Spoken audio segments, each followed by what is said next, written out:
In this world, chaos often wears perfume and whispers sweet songs in your ear.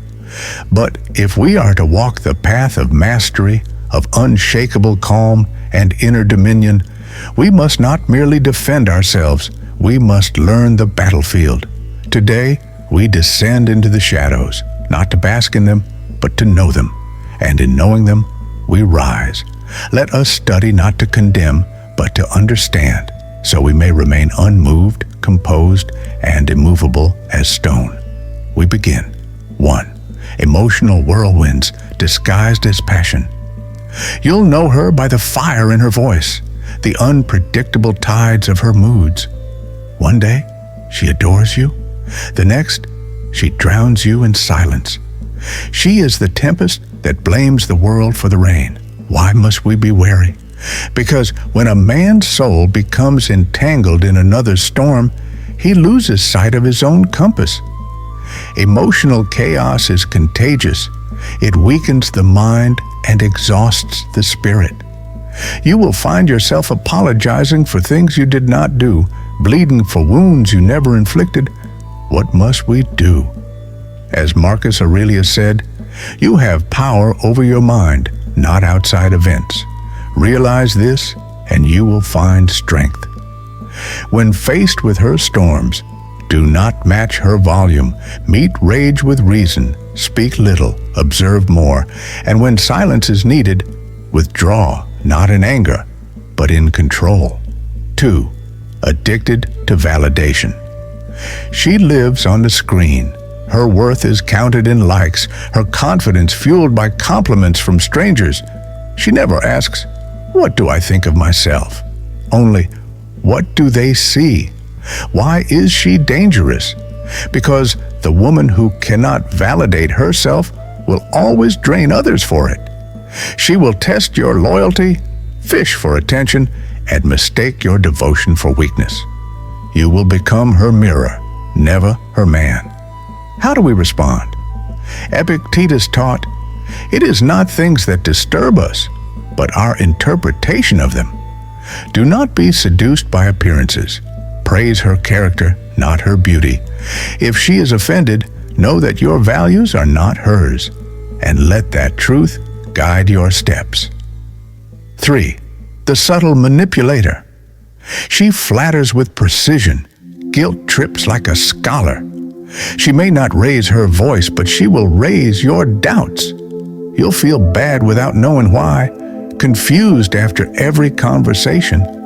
Why must we guard ourselves?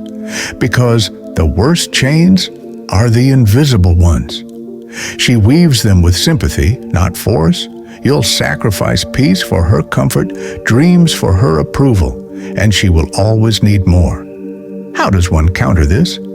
Draw boundaries, stone walls, not sand lines.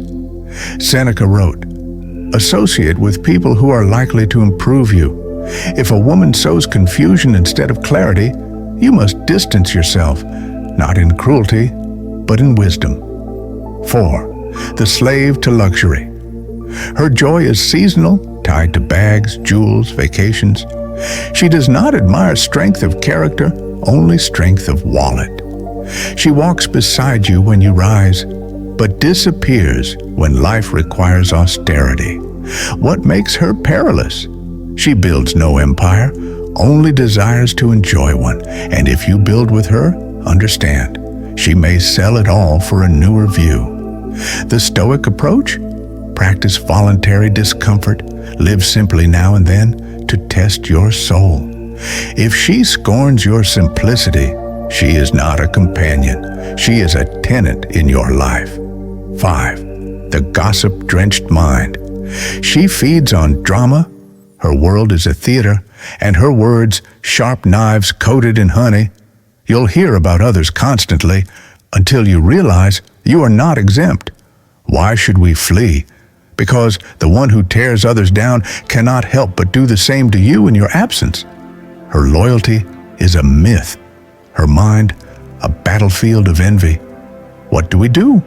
Refuse to participate. Change the subject. Better yet, go silent. As Aurelius taught, The best revenge is to be unlike him who performed the injury. If she cannot rise to dignity, then leave her behind. 6. The one who fears solitude. She clings, not out of love, but out of fear of being alone with herself.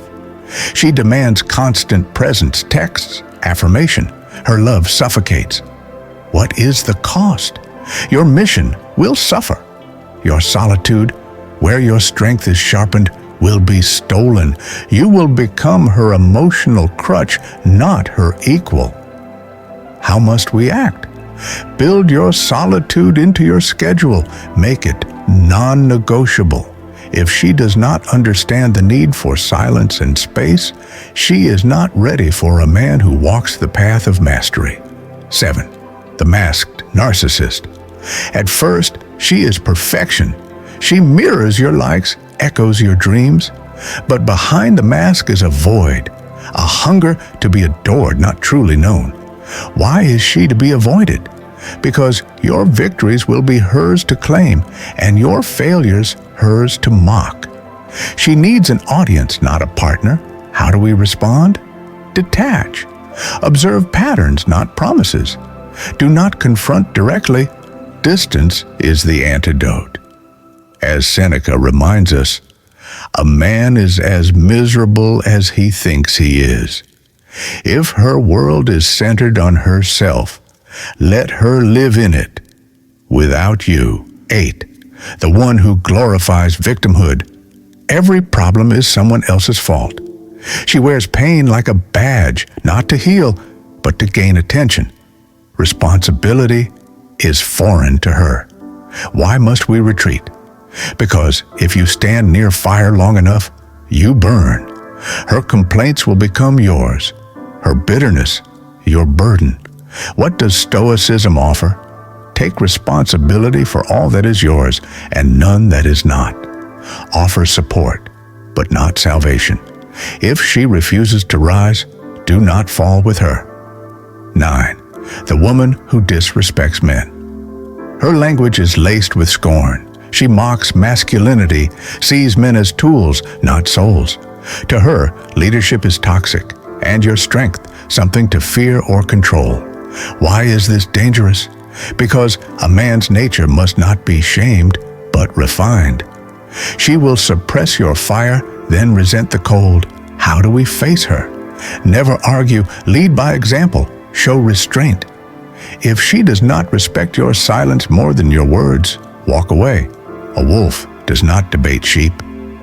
10. The one who lacks purpose. She drifts, no vision, no discipline, no hunger. She wants comfort, not growth. She seeks a man not to walk beside, but to carry her. Why avoid her? Because without direction, she becomes your weight. You will try to drag her uphill, and both of you will fall. What must we do? Test for purpose. Ask deep questions. Watch how she spends her time, not what she says. If she lacks ambition, she will kill yours. As the Stoics knew, only the disciplined are free. In closing, we do not seek to dominate women. We seek to master ourselves. These weaknesses are not gendered. They are human. But for the man on the path of Stoic strength, of sovereignty and silence, these signs must be recognized, not to condemn, but to choose with wisdom, to remain calm in chaos, to remain still in softness, to remain sovereign in the presence of seduction. Remember, no man is free who is not master of himself. Epictetus. So let us walk, not as victims of attraction, but as guardians of our own flame. Let them come with their chaos. We remain unmoved